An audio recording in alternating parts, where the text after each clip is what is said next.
She got my juices going. It's a good thing I dress very sexy tonight. That's another thing. I'm in this business a long time, and I know you have to feel good thoughts and feel sexy about it. When I 42 years I'm in show business. When I started out, I wanted to be a Chippendales dancer. And I went on my first audition, took off my clothes. They said I should be a comedian. You're smiling. Sexy is making people laugh, of course. When I was in 5th grade, all the girls used to drool over me. It was a special school, but they liked me. Big time. These are the jokes, but these are what are called self-deprecating jokes. I don't make fun of you. I take it all out on myself. It's a lot safer for my health to do it that way. And you would think people would appreciate it. I'm on a ship, again, maybe 6, 7 months ago. I'm up in the buffet, and this woman's like waving me over. I go, oh, no. Yes, ma'am, how are you? He goes, I watched your show the other night. You make a lot of fun of yourself. I don't appreciate your humor. I happen to think you're a very handsome man. And I said, thank you very much. And then she turned around and walked into a wall.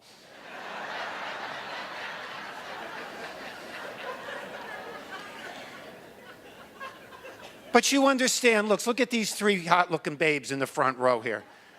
You knew coming out tonight that eyes were going to be on you. And people make that judgment. When they see you, they make an instant judgment. And that's how it is. And I knew that back in 1975 when I first started out. And I saved up $1,000. I went to New York City, finest photography studio that money could buy. I said, make me look like the star I shall one day be. Here I am, 1975.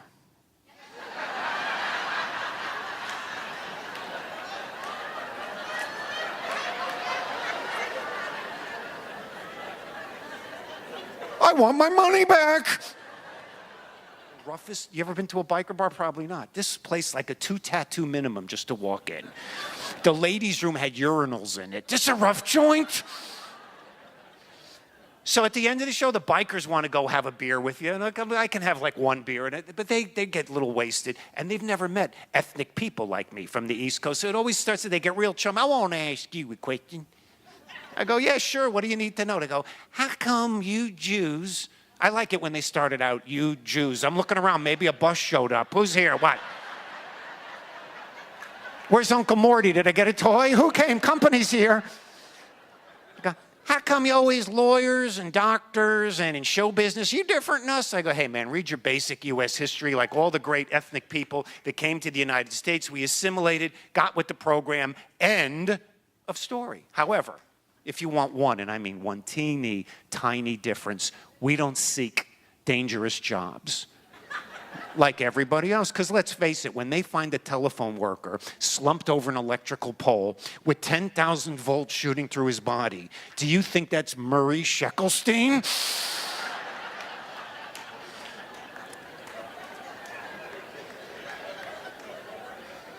You are such a nice group. I'm only up here for like 3 days. These are very short gigs up here. We love this so much. Back to my life in Delray, and then there'll be more blind dates. That's what my life has come down to. The people in my community fix me up. Now, I'm looking for somebody my own age. I like 60, maybe 59, 61. But they fixed me up. My last blind date was I think it was in April. She was 40 years old. She lived in Boca. I went to pick her up at her condo. She opens up the front door. I look inside. There's a 3-foot iguana running around. I said, what the hell is that? She goes, it's my baby. I was afraid to ask who the father was. And we get in the car. We're not together 2 minutes. She starts making announcements. Bruce, in 1 year, I want to be married and have a baby. I looked at her. I said, you don't get many second dates, do you? I said, kidnappers give the hostage's family more time to go over the ransom note. She goes, I'm sorry, it's my biological clock. So I tapped her on the forehead. I said, I just hit the snooze alarm. I took her to the Cheesecake Factory. It's like my favorite place. We get in. Waitress hadn't even arrived yet with the menus. My date leans across the table and she goes, hey, Bruce, you think I should get a boob job? I didn't know what to say. I said, why don't you have one done, see if you like it? I was being tortured. I was ready to confess to the Lindbergh kidnapping, okay?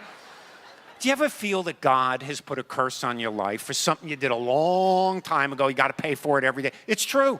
I think it all started when I tore up a chain letter in 1971. Never should have done that. Then my date starts telling me about the ex-husband. I don't want to hear about the ex-husband. My ex-husband was a crack addict. I said, if I was married to you, crack would just be an appetizer. Then the food comes halfway through the meal, another announcement. Bruce, where do you see this relationship developing into? I said, a murder-suicide.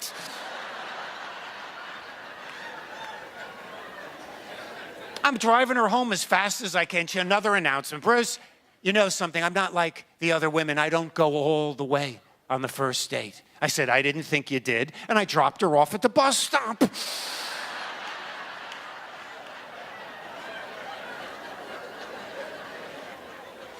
You're so lucky. You're so lucky you found one another. You know, my family came to the United States. I don't know what our histories are similar, but they came from Russia. 1906, they fled. And to this day, when I meet these new Russians that come to America, oh, these are the hottest women. I got it. So I go play around on the internet. I found this one website, RussianWomen.com. And I found this one woman, she's living in Chechnya. This is what her profile said. Conditions in my country are so horrible, I will do absolutely anything to get out. Now that's what I want to hear.